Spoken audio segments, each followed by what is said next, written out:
So for a while now, I've wanted to do a series that I want to call Throwback Thursday, obviously releasing on Thursday.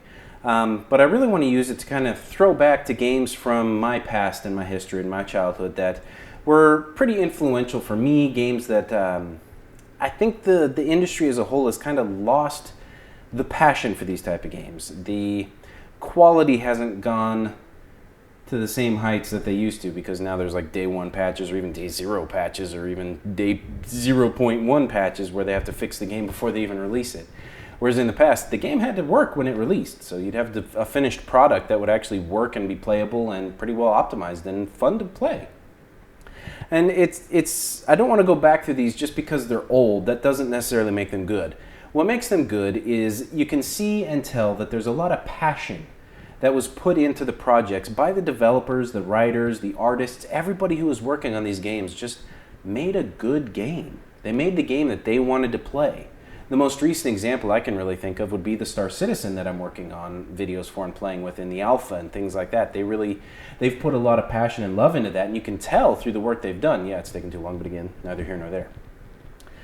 So the first genre that I want to kind of get in and play is going to be adventure games. I know Telltale and a few others have tried to kind of recapture the adventure genre that used to be so popular, and even gotten some of the original artists and developers to work on their newer projects, but none of the games have really gotten there. The Walking Dead, the Rain-Slicked Precipice, even the newer Monkey Island games, they couldn't recapture what they had before. And it's not because the content can't be quality, it's that they're trying to do too many things in the modern way. And part of what made them so much fun is the older what made them so good was the older limited methods that they had to work with. So slower PCs, crappy graphics cards, limited 3D implementation, the two-dimensional cell-shaded blocks just looked so good. The artists did so much quality work animating GIFs within those mats and paintings and all that stuff. It just looks so good. And that's part of what draws you into the story. You believe the story when you believe the visuals. That's some of the problem with modern movies. I mean, I love CG, but when you have too much over-crammed CG in a movie, it just looks terrible. You know it's fake, you don't buy it, you don't believe it, and you pulled out of the story. Same with video games. That's why 3D adventure games just don't typically work very well. You don't feel that you're connected to it. Something about it doesn't look or feel right. If you look at what Leica and some of the other studios have done with Aardman, even with claymation and stop motion, there's such a passion put into those that while the movies may not be top-line AAA blockbusters, they're good stories, they're good movies, and you can really get a lot of enjoyment when you buy into the story, because everybody has done such a good job bringing that world together into a cohesive manner that it's a good movie or a good game and a fun story to be part of. And that's why I wanted to start with adventure games, because they're some of the first games that I really got involved with as a kid, and they really pulled me into gaming and showed me what they can do with a video game that opens your imagination. And that's something I look forward to someday with my daughter, playing some of these games with her. So the first game I want to play is going to be Full Throttle. It's one of the first main games I really played completely on my own as an adventure game. I remember the PC Gamer magazine getting the little demo disc and throwing that in our old crappy PC and firing that up and going, this is awesome. And then as soon as I was able to, buying the CD, which I still have. So it's such a fun game, and I hope to impart and bring the younger viewers who may not know these older games into an era of retro gaming that the industry as a whole seems to be kind of doing some of these retro games with 2D jumpers and side-scrollers and all these puzzle games starting to make a resurgence. It can be a lot of fun. So I'm hopeful that some of the younger audience members out there may find something they want to go try and play on their own, or introduce them to a new genre that really has a lot of good options for them.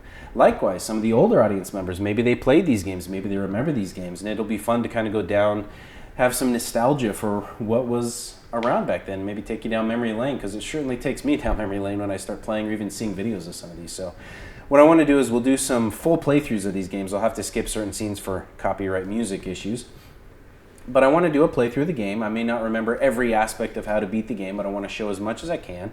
If I'm not going to make you watch all my failures, we'll talk, hey, I failed, I suck, and then we'll skip to where I get it right so it's not too boring. But I wanted to do more of a let's play type of series with these games. So we're going to start with Full Throttle. We're going to go through the Curse of Monkey Island, and then we'll go through Phantasmagoria.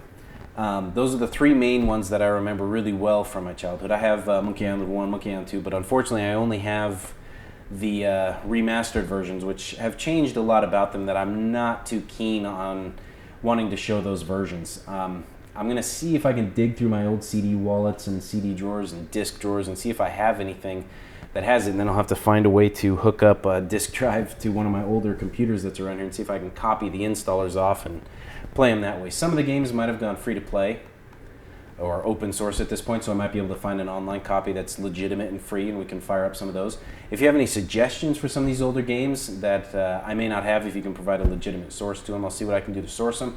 If they're reasonably priced, I may be able to buy some of them, but I'm not made of money, unfortunately, so we'll see what we can do. Some of the older games I may not be able to play properly right up front because I'm going to have to probably set up a virtual machine or DOSBox. I haven't had a lot of luck with DOSBox, but I'll set up a virtual machine. I still have my old Windows 98 SE disks, and I'll throw those in there. I think all the games I mainly remember took place in 95, 98, so compatibility shouldn't be an issue with 98 SE, so we'll just set up a VM, limit the CPU and all that stuff to it, and we should be able to fire it up pretty well, have a lot of fun with that, so I think it'll be fun.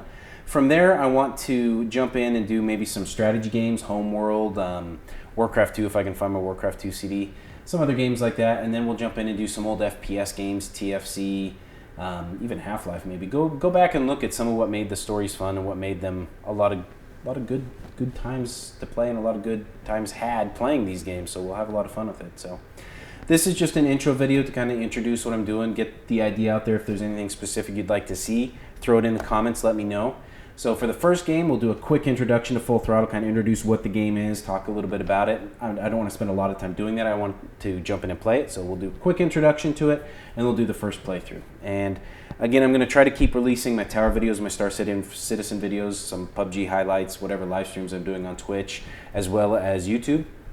And I have a busy schedule with work and my home life, so I'm going to try to get as many of these out as possible. What I'll probably do is just set aside one night a week, play for 2-3 hours, then chop it up into 2-3 segments and set it up that way. And then I can do some releases probably every other Thursday, but we'll see how it goes. Just depends on how busy I am and what my release schedule can be set up for on this. So I try to get as many things set up ahead of time so I have some time to actually create some content and make it look quality and not release too much crap. But I also like to ad-lib what I do. I don't like scripting everything because, again, it comes back to the passion and the quality. When I'm just talking about something I'm passionate about, I can try to imbue the video or the voiceover or whatever I'm doing with more of that passion.